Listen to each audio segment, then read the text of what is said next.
Sebelumnya terima kasih banyak saya ucapkan kepada Pak Subud selaku pemilik dari industri Tenang Jati yang sudah mengizinkan kami untuk mengadakan penyuluhan.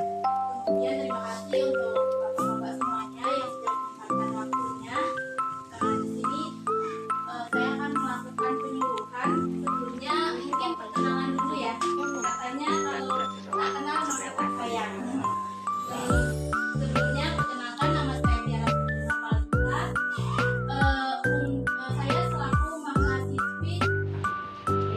Sebelumnya bapak-bapak tahu nggak apa sih fisioterapi K3? Tidak tahu. Fisioterapi deh, pernah ada yang dengar nggak fisioterapi? Soalnya banyak yang udah tahu tapi banyak juga yang belum tahu, deh. Di sini saya jelaskan, untuk fisioterapi itu adalah suatu bentuk pelayanan kesehatan yang ditujukan kepada individu atau kelompok untuk mengembangkan, memelihara, dan memulihkan gerak fungsi tubuh sepanjang rentang kehidupan. Misalnya mungkin bapak, aduh boyo sakit, buat gerak kan susah nih. Nah itu nanti komunikasi sama fisioterapi. Ini kok sakit buat gerak, nah itu bisa untuk memulihkan, memelihara, dan mengembangkan. Yang tadinya geraknya sedikit bisa jadi gerak luas gitu. Kemudian yang mungkin setelah, kalau untuk individu ada yang habis kecelakaan, fraktur, yaitu patah tulang, itu kan individu yang dia punya keterbatasan karena cedera tadi, itu bisa dikomunikasikan ke fisioterapi. Nah yang saya sedang lakukan ini yaitu stase fisioterapi K3. Nah K3 itu apa sih? Di sini ada yang tahu K3? Kalau K3 sendiri itu kepanjangannya keselamatan dan kesehatan kerja. Jadi ditujukan kepada para pekerja. Jadi K3 ini yaitu segala kegiatan untuk menjamin dan melindungi keselamatan dan kesehatan tenaga kerja melalui upaya pencegahan kecelakaan kerja dan penyakit akibat kerja. Nah, kita tahu semua pekerjaan pasti memiliki resiko, apalagi yang pekerja di Megblayer gitu. Jangankan yang bekerja di Megblayer atau begajian, yang di kantor saja, yang kantor adem ada AC-nya itu pun ada resiko. Misalnya dia duduk terlalu lama, itu kan bisa juga bikin boyokan. Apalagi yang pekerjaannya di industri kayu ya, yang berat ya Pak, mengangkat kayu, yang ngelas, debunya di mana-mana. Nah itu bisa beresiko beresiko penyakit ISPA, terjadinya penyakit ISPA. Nah ISPA sendiri itu apa sih? Udah pernah dengar belum Pak tentang apa sih ISPA? Belum tahu ya. Nah untuk ISPA sendiri itu kepanjangan dari infeksi saluran pernapasan akut. Nah penyakit yang menyerang saluran pernapasan atas maupun saluran pernapasan bawah pada manusia yang dimulai dari hidung, kemudian alveolus, dan dapat menyebabkan infeksi jaringan hingga berat. Yang paling parahnya itu bisa ke kanker paru-paru. Nah bapak-bapak di sini merokok enggak? Ya itu, ya alhamdulillah tapi sehat semua ya Pak ya. Nah tapi kita perlu untuk adanya kewaspadaan gitu. Saya sehat kok Mbak, nggak sakit gitu. Tapi kan kita perlu waspada ya Pak. Jangan sampai nauzubillah kita terjangkit penyakit apapun lah itu gitu, termasuk ISPA sendiri.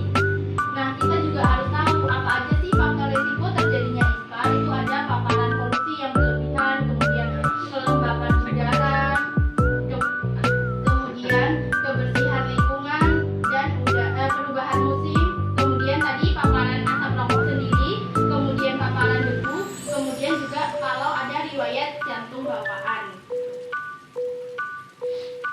Nah dalam sejumlah bidang pekerjaan terjadi resiko dalam pekerjaan, termasuk pada pekerjaan di bidang industri mebel sendiri yang sedang Bapak jalani ya. Nah berdasarkan penyebabnya, resiko kerja pada bidang industri mebel dapat disebabkan oleh paparan debu berupa bakteri yang ikut terbawa melalui serbuk potongan kayu di pabrik mebel yang tanpa disadari kemudian terhirup oleh pekerja secara terus-menerus dalam jangka waktu yang panjang, dan inilah yang dapat menjadi salah satu resiko terjadinya penyakit saluran pernapasan berupa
kan tetap udaranya kita barengan kayak gitu. Terus apa